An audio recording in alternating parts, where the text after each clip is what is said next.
नमस्कार, मैं शालिनी शाक्य और आप देख रहे हैं SPN9 न्यूज। देश भर में आरोप प्रत्यारोप का दौर जारी है। लगातार सभी नेता, सभी पार्टियां एक दूसरे पर हमलावर हैं और कहीं ना कहीं कुछ ऐसे बयानबाजी करती दिखाई दे रही हैं जिसको लेकर अब सभी गलियारों में चर्चाएं हो रही हैं। जी हाँ, मैं बात कर रही हूँ उत्तर प्रदेश में अखिलेश यादव की। अखिलेश यादव लगातार बीजेपी को घेरते दिखाई दे रहे हैं और लगातार उनके खिलाफ बयानबाजी कर रहे हैं। वहीं अगर बात की जाए बीजेपी को लेकर तो कहीं ना कहीं बीजेपी भी अब लालू परिवार पर निशाना साध रही है, तो उत्तर प्रदेश में समाजवादी पार्टी पर।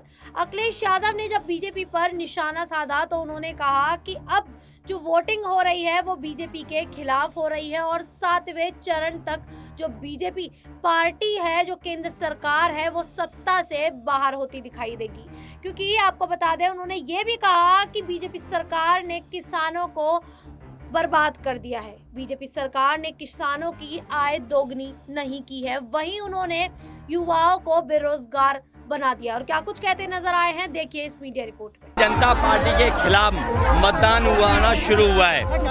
आखिरी तक जब पूर्वांचल का चुनाव खत्म होगा और 7वें चरण खत्म होंगे, भारतीय जनता पार्टी का सफाया हो जाएगा। इन्होंने किसान को संकट में डाल दिया, न किसान की आय दोगुनी हुई, न उनकी पैदावार बढ़ाई, न पैदावार की कीमत दे पा रहे हैं और नौजवानों को बड़े पैमाने पर बेरोजगारी के हवाले छोड़ दिया। सोचिए 30 लाख सरकारी नौकरियां दिल्ली में खाली हों, उत्तर प्रदेश की हर परीक्षा रद्द हो गई हो, पेपर लीक कराए। ये पेपर लीक नहीं हुआ है, जो लोग बुलडोजर से डराते हैं उनका पेपर लीक कौन करेगा? ये जानबूझ करके पेपर लीक किया जिससे नौकरी और आरक्षण ना देना पड़े। नौकरी तो सबको मिलती, आरक्षण तो एक सीमित लोगों को मिलता है, लेकिन इन्होंने जानबूझ करके नौकरी के साथ खिलवाड़ की है। ये नौकरी नहीं छीनी है इन्होंने नौजवानों का 1/3 जीवन बर्बाद किया, 1/3 जीवन।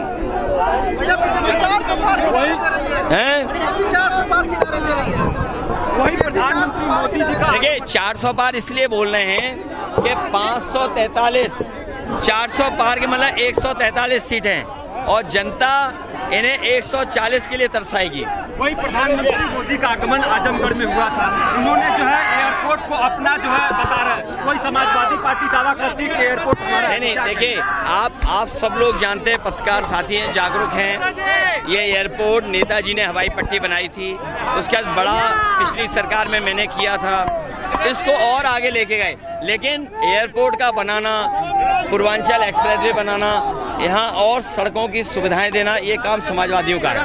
तो आपने देखा कि किस प्रकार अखिलेश यादव बीजेपी, केंद्र सरकार और PM मोदी पर हमला साधते हुए दिखाई दे रहे हैं और ये कह रहे हैं कि जहां दिल्ली में 30 लाख से भी ज्यादा नौकरियां जो है, वो जो पद है वो खाली है, उसके बावजूद भी आखिरकार युवाओं को रोजगार क्यों नहीं दिया जा रहा है? बीजेपी आरक्षण नहीं देना चाह रही, क्योंकि अगर वो नौकरी देंगे तो उन्हें आरक्षण भी देना होगा। कहीं ना कहीं अब वो आरक्षण के खिलाफ होती दिखाई दे रही है। ऐसे में अखिलेश यादव ने ये भी कहा कि किसानों को जिस तरीके से बर्बाद कर दिया है बीजेपी सरकार ने, उनकी आय को दोगुना नहीं कर रहे हैं। आखिरकार बीजेपी करना क्या चाह रही है?